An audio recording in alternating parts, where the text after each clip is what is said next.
X. The sound of boots on wet asphalt is something Lena Baxter never forgot. X. Not from her time overseas, not from the training compounds in Petawawa, not from the countless drills that started before sunrise and ended long after the sky went dark. She heard it differently now, closer, slower, deliberate, and her body understood what it meant before her mind had time to catch up.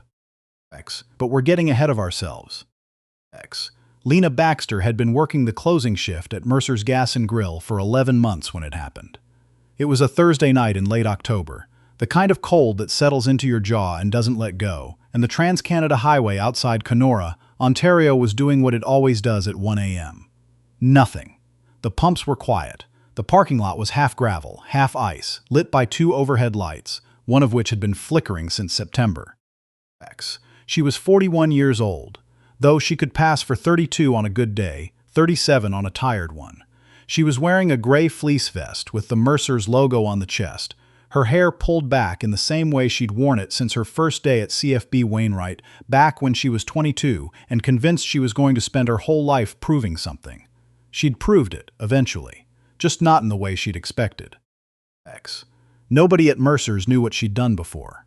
The manager, a patient man named Greg who brought his own thermos and never asked unnecessary questions, knew she'd done some military stuff, and that was enough for him. The other staff, 2 part-timers and a cook who came in for the breakfast rush, assumed she was just another person who'd landed somewhere quieter after somewhere louder. They weren't wrong. X. Lena wiped down the condiment counter and listened to the highway hum. X. She'd taken the job because she needed something to do with her hands. 13 years with Joint Task Force 2, followed by a medical discharge that took 6 months to process and 3 years to make peace with. You don't just go home and watch television. She'd tried Sudbury first, then Thunder Bay, then a brief and unsuccessful attempt at a security consulting job in Toronto that ended when she realized she couldn't sit at a desk for 8 hours without her right knee locking up. X. Kenora was an accident. She'd stopped for gas one February and liked the way the lake looked. That was 18 months ago. X. The door chimed at 1:06 a.m. X. Lena didn't look up immediately. She finished stacking the paper napkin holders and then looked. X. There were 2 of them at first. Young men, early 20s, the kind of casual that takes effort, hoods up, hands low, moving through the door like they owned the square footage. One of them, taller with a jaw like a shelf, went straight to the back cooler. The other stopped near the register and watched her with the particular expression she'd learned to read a long time ago. Not the expression of someone deciding what to buy, the expression of someone deciding something else. X. Cold one, he said. X. Always is, she said. X. She reached under the counter, not for anything, just to straighten a stack of receipt rolls, and noticed him track the movement. He relaxed when her hand came back up empty. That was useful information. X. The taller one came back from the cooler with nothing in his hands. That was also useful information. X. You alone in here? The first one asked. X. Lena tilted her head slightly. Greg's in the back. X. Greg was at home 40 minutes away asleep. X. Cool, the man said. He said it like it meant the opposite. X. And then the door chimed again. X. And again. X. And then once more. X. By the time Lena had counted, there were 5 of them inside and one more standing at the entrance with his hand on the doorframe, not quite inside, not quite outside. She did the math in under 4 seconds, the time it took her to move her eyes from the cooler to the window, to the register to the door, and the math was not good for anybody. X. But here's what those 6 young men did not know about the woman behind the counter at Mercer's Gas and Grill on Highway 17 in Kenora at 1:06 in the morning. X. They did not know that she had spent 13 years training in close-quarters combat, primarily Krav Maga and Brazilian Jiu-Jitsu. With a secondary focus on Combatives doctrine, she was not legally permitted to discuss in detail. They did not know that she had a titanium plate in her left forearm from a training incident in 2009 that, among other things, made her left forearm extremely effective in a blocking situation. X. They did not know that she had already, in the 10 seconds since they'd entered, identified the 2 structural support columns in the room, the blind corner behind the chip display, the distance from the register to the door, and the radius of her own movement behind the counter. X. And they absolutely did not know that she had clocked the leader, not the tallest one, but the first one, the one who'd asked if she was alone, within 30 seconds of his walking in, because leaders always check sightlines before anyone else does. What they thought they knew was that she was a woman alone in a gas station at 1 a.m. They were about to learn the difference between what they thought and what was true. There was a woman named Rita who had come in 2 nights before. Lena hadn't thought much about it at the time. Rita was somewhere in her 60s, wide through the shoulders, with the kind of unhurried manner that came either from wisdom or exhaustion, or both. She'd bought a coffee and a bag of Old Dutch chips, and she'd stood at the counter longer than most people do, looking out at the parking lot. "You be careful this week," she'd said finally. Lena had looked at her. "There's a group of boys," Rita said, still watching the lot. "From out past Dryden originally, but they've been working up and down this stretch. 3 businesses in the last month. They're looking for somewhere easy." She glanced at Lena. "I'm telling you because you don't seem like someone who'd panic, but I'd want to know if I were you." Lena had thanked her. She'd meant it. She'd also, that same night, reorganized the layout of the counter. The fire extinguisher, which had been mounted on the wall near the bathroom, she'd asked Greg to move to a bracket under the register. For quick access, she'd told him, which was true, just not for the reason he probably imagined. The long-handled window squeegee that usually leaned against the side wall she'd moved inside the back storage room and replaced with a shorter one. She'd also noted, for the first time since she'd started, the exact weight and grip of the glass jar of beef jerky sticks near the register. She hadn't panicked. She'd prepared. "Register," the first one said. His name, she would learn later, was Kyle Trent. He was 24, from Vermilion Bay, and this was not his first attempt at this particular kind of night. He had a way of speaking that stripped sentences down to their essential demand. "Now." Lena didn't move. "I said register." "I heard you," she said. He stared at her. This was clearly not how it usually went. The one she'd tagged as second in command, shorter, with a neck tattoo of something that might have been a wing, moved sideways along the chips display. She tracked him in her peripheral vision without moving her head. Behind her she could hear the hum of the cooler. The flickering light outside pulsed twice and then steadied. "Lady," Kyle said, and there was something shifting in his voice now. "Don't be stupid." "I'm not being stupid," she said. "I'm thinking." "There's nothing to think about." "You'd be surprised." What Lena was thinking specifically was this. 2 of them were near the door, which meant the exit was controlled but not sealed. The one with his hand on the doorframe had shifted his weight inward, which meant he was cold and slightly distracted. The 2 near the cooler were following Kyle's lead and hadn't made an independent decision yet. The neck tattoo one near the chips was the only one who'd moved with deliberate positioning rather than just filling space. He was the one to watch. She'd been thinking all of this while appearing to do nothing. Kyle came around the counter. This was his mistake. Not because of what Lena was going to do, though that too, but because coming around the counter meant crossing into her space, and in her space, she controlled the geometry. The counter was no longer a barrier keeping her in. It was now a barrier keeping everyone else out. He reached for her arm. She didn't let him take it. What happened next was not dramatic in the way that movies make things dramatic. There was no yelling, no running, no drawn-out sequence of events. Lena moved the way she'd been trained to move, which was efficiently and without announcement. Kyle's reaching arm became a problem she solved. His forward momentum became a resource she redirected. He went into the chip display hard enough to clear the bottom 2 shelves, and by the time the bags had stopped settling, she'd already turned to locate the next decision point. The neck tattoo one came fast. She'd expected that. She was already moving. Outside, one of the men at the door took a step in. She saw this and adjusted. The fire extinguisher bracket was exactly where she'd left it. The extinguisher itself was not a weapon she used. She used it as a disruption, a blast of CO2 between her and the 2 men near the cooler, who had finally, a little late, made a decision. The cold and the noise and the sudden loss of visibility bought her 4 seconds.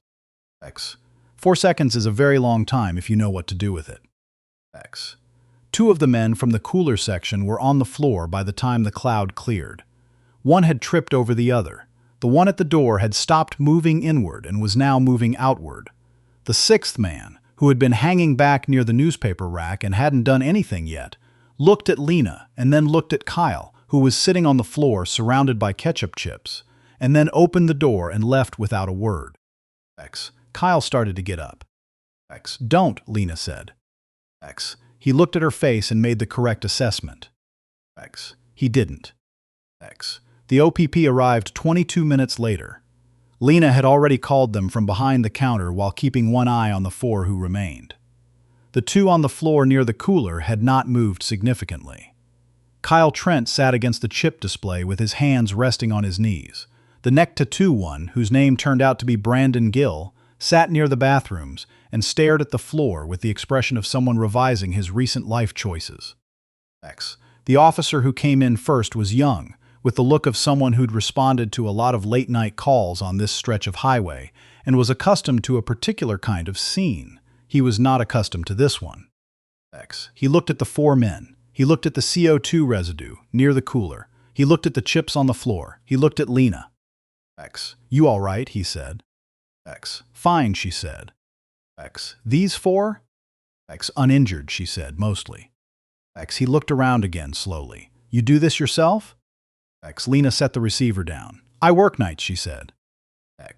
Greg came in at 6 a.m. for the morning handoff and stood in the doorway for a long moment, looking at the tidied-up evidence of the previous night. The restocked shelves, the clean floor, the new bracket for the fire extinguisher, the one shelf of chips that was slightly less full than usual. Busy night, he said. Little bit, Lena said. He looked at her for a moment and nodded, the way people in Northern Ontario nod when they've decided not to ask further. He poured himself a coffee from the thermos he'd brought. She put on her coat. Same time Sunday, he said. Same time Sunday, she said. The story didn't stay quiet for long. It rarely does. The OPP report was a matter of public record, and someone who knew Greg passed it to a reporter at the Kenora Daily Miner and News, who ran a small piece under the headline, Woman Detains 4 in Late-Night Gas Station Incident. The piece was careful and factual and didn't include Lena's background, because Lena hadn't spoken to the reporter. Then someone shared it on a community Facebook group for women in Northern Ontario. Then it got picked up by a page that aggregated local news stories with national themes. Then someone in Ottawa shared it. Then someone in Halifax. Then a woman in Winnipeg posted it with the caption, "This is who we should all be trying to become." It got 12,000 shares in 4 days. Lena found out about this from Greg, who found out from his wife, who was in the Facebook group. You're famous, Greg said. I'm really not, Lena said. There's a thread, he said, where women are asking how they can learn what you know. Lena was quiet for a moment. She thought about Rita, standing at the counter 2 nights before it happened, watching the parking lot, saying, I'd want to know, if I were you. She thought about what it had cost that woman to walk in and say that to a stranger. The quiet, deliberate act of looking out for someone you didn't know, for no reason except that you could. She thought about something her unit commander had told her in her second year at Petawawa, during a debrief after a training exercise that had gone wrong in 3 different ways. He'd said, the skill is not the point. The skill is what makes the point possible. The point is that you go home. Everyone goes home. She thought about 12,000 women sharing a news story about a gas station in Kenora. Give me Greg's laptop for a minute, she said. The first class was held 6 weeks later in the community hall, attached to St. Andrew's United Church on Main Street South. 16 women showed up. 2 of them drove in from Dryden. 1 came from as far as Fort Francis, 3 hours on roads that weren't entirely clear in late November, because she'd read about it online and decided it was worth the drive. Lena stood at the front of the room in the same gray fleece vest and looked out at them. The first thing I want to say, she said, is that what happened at the gas station was not special. I want you to hear that clearly. I am not special. I trained for a long time, and training is just time plus repetition, plus someone telling you what to do with your body until your body does it without being asked. Every one of you has a body. Every one of you has time. What I want to give you is the repetition. Someone near the back raised a hand. She was older, maybe 70, with reading glasses pushed up on her head. What's the first thing we learn, she said.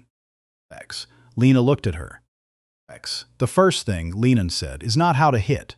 The first thing is how to read a room, how to know when to leave, when to stay quiet, and when you've run out of the first two options. She paused, because most situations, can be ended before your hands are involved. And that's not weakness. That's the highest level of what I'm going to teach you. X. The woman with the reading glasses nodded slowly, like someone checking a fact she'd already half suspected. X. Lena nodded back. X. Let's start, she said. X. Kyle Trent was charged with 2 counts of attempted robbery and 1 count of forcible confinement. Brandon Gill received similar charges. The other 2 men from inside the store pled out early. The one who'd stood in the doorway and the one who'd left through the newspaper rack were identified through security footage from the lot and charged separately. X. Kyle's father drove up from Vermilion Bay and gave a statement to the paper in which he described his son as a good kid who made terrible choices.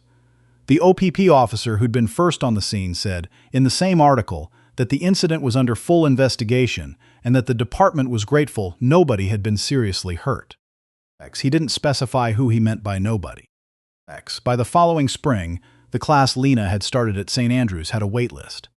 X. She'd brought in 2 other instructors by then, a woman she'd trained with briefly at Wainwright, who now lived in Thunder Bay and drove up twice a month, and a retired RCMP officer from Winnipeg who'd heard about the program and emailed her asking to contribute. X. The program had a name. It was called Groundwork, which was Lena's idea, because it meant both the preparatory work and the literal floor, which is where a lot of self-defense situations eventually end up, and she liked that it was honest about both things. X. There was a waiting list of 63 women as of April. X. There were 0 incidents involving Mercer's Gas and Grill after October. X. Greg raised her hourly rate by $2.50, which she accepted, and told her she could take whatever scheduling she needed for the classes, which she also accepted. X. Rita came to the second session. She sat in the back row with her arms crossed and her reading glasses on. She and the older woman had apparently already introduced themselves, and she watched Lena at the front of the room with an expression that was not quite pride and not quite satisfaction, but lived in the neighborhood of both. X. After the session, she stopped Lena on the way out. X. I told you, Rita said. X. You did, Lena said. X. You did the right thing. X. Lena thought about that. She'd thought about it a lot, actually, in the months since October. Whether she'd done the right thing, and what that even meant. Whether she should have called the police sooner, or done something differently, or found a way to de-escalate before anyone hit a chip display. She'd replayed the geometry of those 4 minutes more times than she could count. X. But standing in the parking lot of St. Andrew's United Church in April, with the lake visible over the roofline 3 blocks away, and the sound of 63 women on a wait list somewhere behind that door, she thought that maybe the right thing was not always the thing that could have been done differently. Maybe sometimes the right thing was what came after. X. I just didn't panic, she said. X. Rita looked at her. X. No, she said, you didn't. X. She got into her car and drove away. X. Lena stood in the lot for another minute, hands in her pockets watching the lake. X. Then she went back inside to lock up. X. I keep thinking about what Rita did. X. Not what Lena did, though that stays with me too, but Rita, an older woman who walked into a gas station, bought chips and a coffee, and chose to say something to a stranger she had no obligation to warn. She didn't know Lena. She didn't know what Lena was capable of. She just knew something was coming and decided that staying quiet wasn't something she could live with. That takes a kind of decency that doesn't get talked about enough. X. The quiet, unglamorous kind. The kind that costs you nothing except a moment of awkwardness, and might cost you everything if you're wrong about how it lands. X. That's what I think of when people ask me what the story is really about. Because it isn't just about Lena taking down 6 men in a gas station off the Trans-Canada. It's about the chain of choices that made that night possible, and what each person in that chain decided to do with what they knew. X. Rita knew and she spoke. Lena listened and she prepared. And because she prepared, not panicked, not frozen, not just hoped for the best, she was ready when ready mattered. There's a line of cause and consequence running straight through that night, and every link in it was a decision someone made to show up with more than fear. X. I think about Lena reorganizing that counter the same night Rita warned her. Moving the fire extinguisher, noting the weight of the jerky jar. Not because she was looking for a fight, but because she understood something most of us don't want to sit with. That the world doesn't always give you warning, and the gap between warning and crisis is exactly as long as you make it. She used that gap. She thought clearly under pressure because she had trained her mind to think clearly under pressure, years of it, repetition until it became reflex.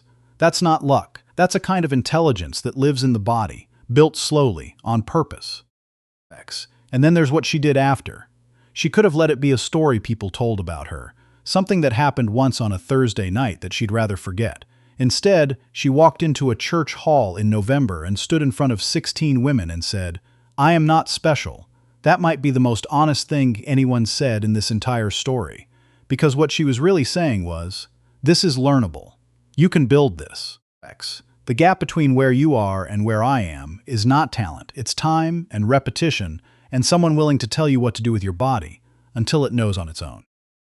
63 women on a wait list by spring. That's the consequence of one woman choosing not to keep what she knew to herself. I don't think virtue is complicated, honestly. I think we make it complicated because simple is harder to excuse yourself from. Rita saw something and said something.